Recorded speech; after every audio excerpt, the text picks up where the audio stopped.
I think fear gets a bad rap in self-improvement circles, because fear is actually one of the most useful emotions. It keeps us safe from danger. It's the emotion that kept our ancestors from being killed by wild animals or getting a little too close to cliffs that they might fall off. And it was with us for millions of years, even before our ancestors became human. The world is as rich as it is, not just with people, but with every living being that feels emotion, because the guardian angel of fear has presided over it. So it's only natural that we have this strong relationship with fear. For millions of years, fear has kept us alive. But in recent times, for everyone watching this video, the world is probably much safer than it was for our ancestors. And yet still we have this powerful sense of fear. And it's one emotion that we're very good at listening to, and not just listening to, but obeying. But fear often stops us from doing what we want. It causes us to keep particular doors in our lives shut because fear is an uncomfortable emotion for us. I work with men who, often like myself earlier in my life, never approached women because they feared what might happen. Today I saw some data that showed that 45% of men aged 18 to 25 have never in their lives approached a woman they didn't know in person. So many missed opportunities for connection. So many loving relationships that never happened because of fear. And fear isn't only stopping us from doing things, but stopping us from being fully present in each moment. Now, I've embarrassed myself a lot in life. Sometimes I go to talk to someone and it doesn't go so well. And I noticed that I had this habit of looking at my phone when I feel embarrassed.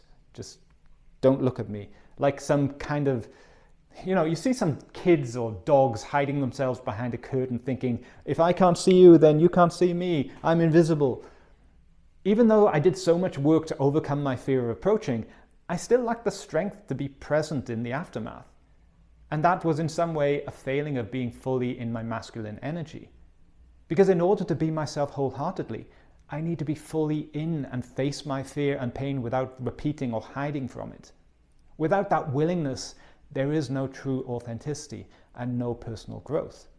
Without facing fear, we're just rearranging the furniture in our lives rather than building a better home for our soul to live in. In The Way of the Superior Man, David Data uses the phrase to describe this: kiss your fears. Not kiss goodbye to your fears or wait for something or someone to kiss away your fears, but to see your fears fully and completely and kiss them, living fully with them, but doing the thing you fear anyway. He writes, honor your edge, honor your choices, be honest with yourself about them, be honest with your friends about them.